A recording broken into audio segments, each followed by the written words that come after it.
El expresidente del Banco Central de Chile, Rodrigo Vergara, realizó hoy una charla llamada Experiencias de Política Monetaria en Economías Pequeñas y Abiertas, Chile 2012-2016. En la instancia, el economista habló sobre el rol del Banco Central en la economía y agradeció el haber sido galardonado con el premio Club Monetario 2016.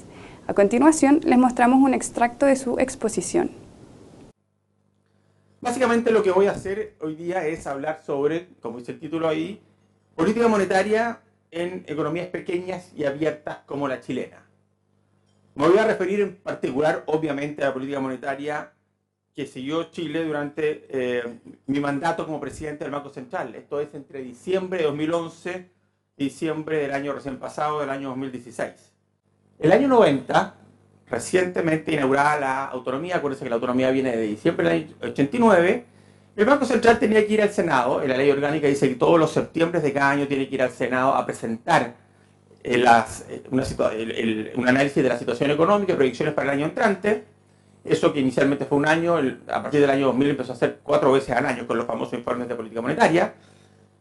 Pero básicamente se sabía que tenía que ir a presentarse la situación económica, las proyecciones, y se decidió, bueno, pero nuestro objetivo es la inflación, pongámonos una meta de inflación.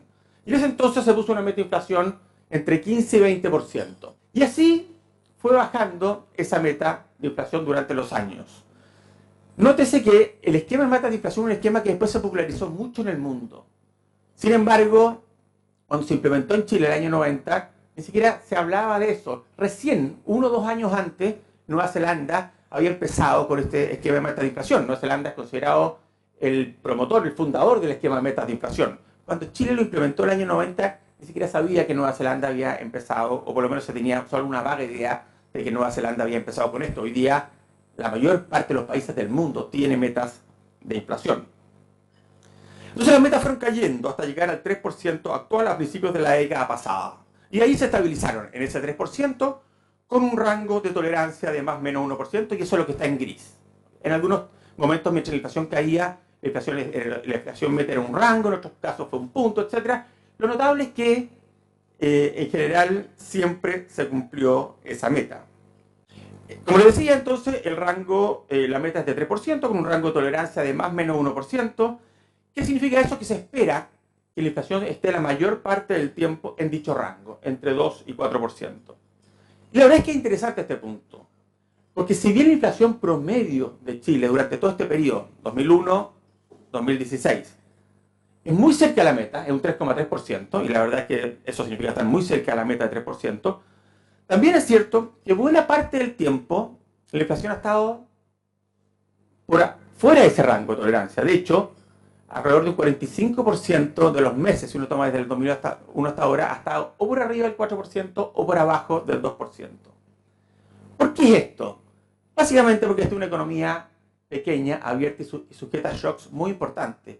En el caso nuestro, nosotros tenemos la meta de inflación, que es 3%, con un rango de tolerancia de más o menos 1%, pero además un horizonte de proyección. Salvador hablaba de las expectativas de inflación. Se supone que las expectativas de inflación tienen que estar ancladas a la meta de 3% en 2 años plazo. Hay muchos países que tienen metas de inflación que no se ponen rangos tan específicos como lo hacemos nosotros, y si lo hacen, a veces no se ponen límites de tiempo en que la inflación debe acercarse a la meta. Un segundo tema en el cual quiero detenerme es en la meta y su cumplimiento. Ya he dicho algo, ya vimos que en Chile se ha cumplido esa meta, lo que se ha traducido en una gran reputación y en una credibilidad del Banco Central en esta materia. No ha sido así en todos los países. En ese gráfico que tengo ahí, tengo la desviación de la meta de la inflación para distintos países, y vemos de nuevo que Chile es el que mejor sale parado de esta foto, donde la diferencia entre la inflación promedio desde que parte el esquema de metas de inflación y la meta de inflación es por lejos la más baja de todos estos países de América Latina. Al hablar sobre el caso chileno, creo que una de las cosas más importantes es recalcar que durante todo este periodo bajo análisis, todo el periodo diciembre de 2011, diciembre de 2016, las expectativas de inflación estuvieron ancladas a la meta, ancladas al 3%. Y creo que ello demuestra la credibilidad del instituto emisor. En otras palabras, el mercado, tal como lo dijo Salvador, apostaba a que el Banco Central haría lo que fuera necesario para cumplir con dicha meta.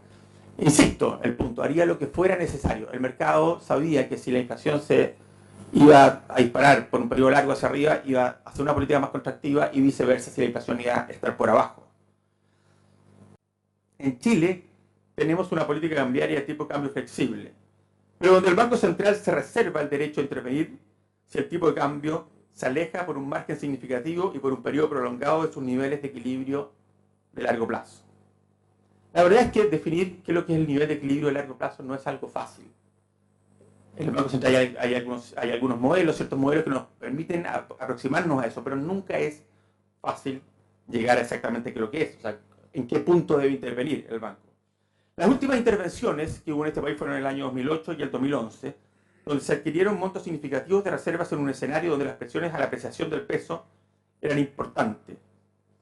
En el periodo en que me tocó presidir el Banco Central no hubo intervenciones cambiarias y se dejó flotar libremente el tipo de cambio de acuerdo a las fuerzas de mercado. Y créanme que sí hubo presiones importantes durante parte de este periodo, particularmente al principio, en el 2012 y la primera parte del 2013, hubo presiones para intervenir cuando los sectores exportadores se sentían perjudicados por un tipo de cambio que consideraban bajo. Pero junto con esto, a mediados de año se empieza también a visualizar otro fenómeno. El superciclo de las materias primas empieza a llegar a su fin, con distinta temporalidad en distintas materias primas. El precio del cobre, acuérdense que el petróleo fue más tardío, el precio del cobre había llegado a su máximo en 2011, en 2012 cae un 10%, en 2013 algo parecido, y en los años que siguen continuó cayendo. Ello tendría un efecto importante en la inversión minera y también en el total de la inversión. A mediados del 2013 el Banco Central visualiza que vendría una desaceleración de la economía y empieza a dar señales de que implementaría una política monetaria más expansiva. Los bancos centrales tratan de ser predecibles. No voy a hablar mucho de eso hoy día, del tema de la transparencia. Los bancos centrales no les gusta normalmente sorprender. Van de alguna forma anunciando sus acciones y por lo tanto, cuando el Banco Central se mueve normalmente el mercado lo anticipaba. Pero no es porque, es básicamente porque el Banco Central quiere que así sea, es parte de la política. A partir de fines de 2014 empieza un periodo de bajo crecimiento de la economía chilena que se prolonga hasta hoy día. La baja en la inversión minera, menores términos de intercambio y una economía mundial débil explican en parte este fenómeno. También, obviamente, hay elementos domésticos que no se pueden soslayar, que se tradujeron en una baja de la confianza tanto de consumidores como empresariales, que cayó a niveles similares a los de la recesión de 2009. Ello fue sorprendente, dado que entre 2014 y 2016 la economía no entró en recesión y la tasa de desempleo se mantuvo relativamente baja. La inversión fue el componente de la demanda que más se resintió. En la primera parte de ese periodo, ello se explicó fundamentalmente por una menor inversión minera. A partir de entonces, cobra relevancia lo que en un recuadro de un IPOM, que fue el IPOM de junio, el Informe de Política Monetaria de junio del 2015, se denominó el shock autónomo, refiriéndose a aquella parte de la confianza que no podía ser explicada por cambios en las condiciones macroeconómicas. Este término shock autónomo pasó a ser parte de la discusión habitual cuando se hablaba sobre la desaceleración y sus causas. En algunos casos, algunos economistas lo asociaron a los efectos del programa de reforma de la nueva administración, aunque estrictamente hablando, lo que se hablaba en ese recuadro solo se refería a factores no habituales que explicaban la caída de la confianza sin hacer ninguna atribución específica. O sea, podía ser eso, pero también podía ser alguna otra cosa.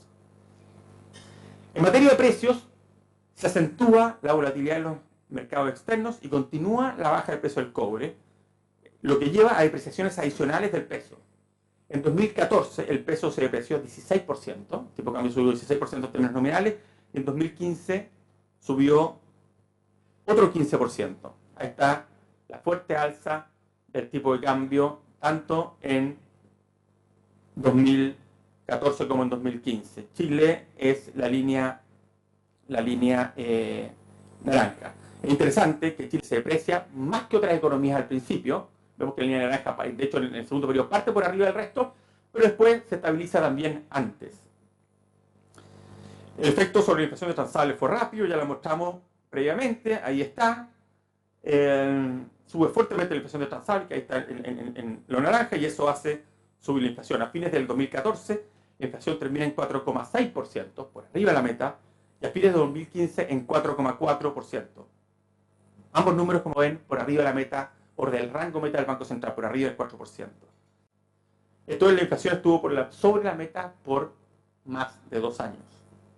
¿Cuál fue la reacción de política monetaria? Yo diría que la respuesta fue clara. Primero, mantener la calma, y segundo, hacer una política más expansiva. Lo que estoy diciendo, en un escenario en que la inflación subía, la inflación se hacía más expansiva. La tasa de política monetaria, de hecho, en 2014, se bajó en 6 oportunidades para llevarla a 3%. Bajó de 4,5% a 3%. Antes había bajado de 5 a 4,5% y después bajó a 3%. Quizás el caso más emblemático fue octubre de 2014, que la inflación llegó a su máximo en ese periodo, que fue 5,7%, o sea, muy por sobre la meta del Banco Central. Y el Banco Central el mismo mes, aunque debo reconocer que no se sabía todavía la inflación del 5,7%, pero la inflación igual estaba alta, en torno al 5%, bajó la tasa de política monetaria. La razón, ¿cuál es la razón para esta accionar? La razón es que se trataba de shocks de oferta y por lo tanto con efectos por una sola vez en los precios. Así, la inflación estaría por sobre la meta por un tiempo, pero luego volvería a ella. La tasa de interés se bajaba porque en un escenario de menor crecimiento las brechas de capacidad se ampliaban y sostendrían una baja inflación a la meta en el futuro. No tenía sentido hacer una política contractiva, aún con inflación elevada, porque se expectaría la demanda y la actividad más allá de lo razonable y necesario para llevar a la inflación a su meta en el horizonte de 2 años. Ahora, quiero reconocer lo siguiente, es importante destacar que siempre pensamos que la inflación volvería antes que lo que finalmente pasó a la meta. ¿Qué es lo que sorprendió realmente? Sorprendió fueron las sucesivas depreciaciones. Como se mencionó, hubo depreciaciones importantes del peso en 2013, en 2014, en 2015 y además hubo una adicional a fines de 2015, principios de 2016, que después se revirtió. A fines de 2015 la situación se hizo algo más compleja porque había antecedentes que se empezaban a ver efectos de segunda vuelta. Recordemos que ya llevamos un tiempo prolongado con la inflación por sobre la meta y se empiezan a ver moderadamente, pero se empiezan a ver algunos efectos de segunda vuelta. Y en ese escenario es que el Banco Central, voy a irme aquí atrás, sube, si ustedes se dan cuenta, a fines de 2015, 2 veces la tasa de política monetaria de 3 a 3,5%, que fue un aumento moderado, pero que de alguna forma buscaba dejarle claro al mercado que el Banco Central iba a hacer lo que fuera necesario para mantener la convergencia de la inflación y luego las expectativas en la meta en el horizonte de proyección. No íbamos a permitir, bajo ningún caso, que las expectativas de inflación subieran del 3%. Esa mera señal, solo 50 puntos bases, disipó cualquier duda o riesgo de efectos de segunda vuelta, por lo que fue suficiente desde el punto de vista del objetivo que se buscaba. Con todo, creo que lo que sucedió con la inflación nos dio la razón en cuanto a que era importante permitir la depreciación del peso, aún sabiendo que la consecuencia era una mayor inflación transitoria. No fue fácil porque hubo muchas críticas en la medida que la inflación se mantenía por sobre la meta por más tiempo que el previsto. Pero haber pretendido defender el tipo de cambio no solo no hubiera sido óptimo desde el punto de vista de la política, ya que el nuevo escenario requería un tipo de cambio real más elevado, sino que también hubiera tenido costos indeseados sobre la actividad y no había ninguna seguridad que hubiera sido efectivo. El tema de la transparencia en la comunicación y en la información, que es un tema clave en los esquemas de metas de inflación. En los 80, y en parte de los 90, en casi todos los 90, los bancos centrales eran cajas negras, nadie sabía mucho de lo que pasaba adentro de ellos y de repente salía un cambio de política. Hoy día, en este esquema de metas de inflación, es extremadamente importante que el mercado sepa exactamente cómo trabaja el Banco Central y por eso el mercado se anticipa a los bancos centrales. Así que ahí la transparencia de comunicación es un tema muy clave. O la estabilidad financiera, particularmente relevante después de la crisis financiera global de 2008-2009, en que los bancos centrales se tienen que focalizar fuertemente en este tema. De hecho, en el periodo que me tocó presidir al banco lo definimos como un tema clave dentro de nuestro objetivo estratégico, fortalecer todo lo que dice relación con estabilidad financiera en el Banco Central. Gracias nuevamente al Club Monetario y a todos ustedes. Muchas gracias.